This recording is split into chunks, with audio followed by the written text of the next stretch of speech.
ভাবছি যে একটা নতুন আমার জীবনে একটা গল্প তোমাদের সামনে শেয়ার করব বন্ধুরা।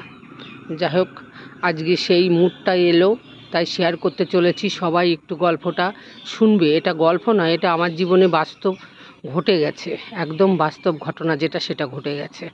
শোনো, স্বামী স্ত্রী অশান্তি সব সংসারেই হয়, তো আমারও সেরকমই এক অশান্তির মধ্যে আমি হট করে একদিনকে গিয়ে রাগ করে বাড়ির থেকে বেরিয়ে ঠিক ওই যে দেখতে পাচ্ছ ওই যে বাগানটা, এই বাগানটার মধ্যে গিয়ে আমি বসেছিলাম। বসে থাকার পরে কি বলবো আর, তখন মনে হয় রাত্রির 11টা 11:30 মতন বাজে। ওই বাগানে বসে থাকার পরে হট করে দুটো ব্যক্তি আমার সামনে আসে। আমি প্রথমবার ভেবেছি কি একটা ছায়া গেল মনে হলো, দ্বিতীয়বারও ভেবেছি দুটো ছায়া দেখছি, ব্যাপারটা কি মালুম করিনি আর কি আর করিনি। তৃতীয়বারও দেখছি সেই দুটো ছায়াই, মাটির নিচে পা দেখতে পাচ্ছি না, কিন্তু দুটো ছায়া দেখতে পাচ্ছি। তখন মনে মনে ভাবলাম হট করে যে শুনেছি নাকি বলে ভূত পেতনি যাদের হয় তাদের নাকি বলে এরকম পা দেখা যায় না, শুধু উপরে ছায়াটা দেখা যায়। যাই হোক, তখন আমি করলাম যে একটু সতর্ক জ্ঞান আসলো আমার। তার আগে অনেক রাগ নিয়ে বসেছিলাম, একটু রাগারাগি হয়েছিল বাড়িতে, সেই রাগারাগি নিয়েই বসেছিলাম। ভেবেছিলাম কি ধুর মরে যাব।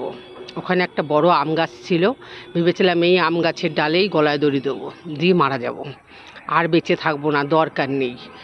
তারপরে হট করে ওরকম দুটো মানুষের ছবি দেখে, এই দুটো মানুষের অনেক কাহিনী আছে বুঝেছো।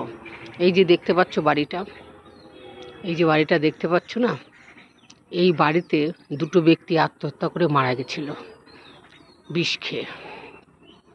যাই হোক, মারা যাওয়ার পরে তাদের আত্মা দুটোই ঘুরে বেড়ায় ওইভাবে, সবার চোখে পড়ে না, কিন্তু আমার চোখে পড়েছে। সেদিনকে আমি সেই মুডে, আমার তো মরে যাওয়ার টার্গেট, আমি না ভয় পাইনি।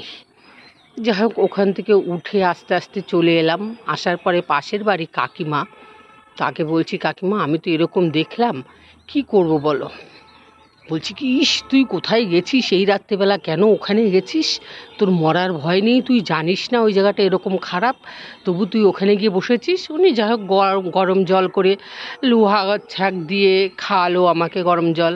পরের দিন একটু ঝাড়িয়ে এলাম, রাত্রেবেলা আর ভাত টাত খেলাম না, শুয়ে পড়লাম। সেই তো কাঁপানো জ্বর, তারপরে ঝাড়া পোছা করে যাই হোক আমি পরে সুস্থ হলাম। তা ভূত বলে নেই, ভূত আছে অবশ্যই, ভূত পেতনি আছে, কারুর চোখে পড়ে কারুর চোখে পড়ে না। এটাই ছিল আজকে আমার জীবনের একটা বাস্তব ঘটনা, তাই তোমাদের সামনে শেয়ার করলাম। কেমন লাগলো বলো।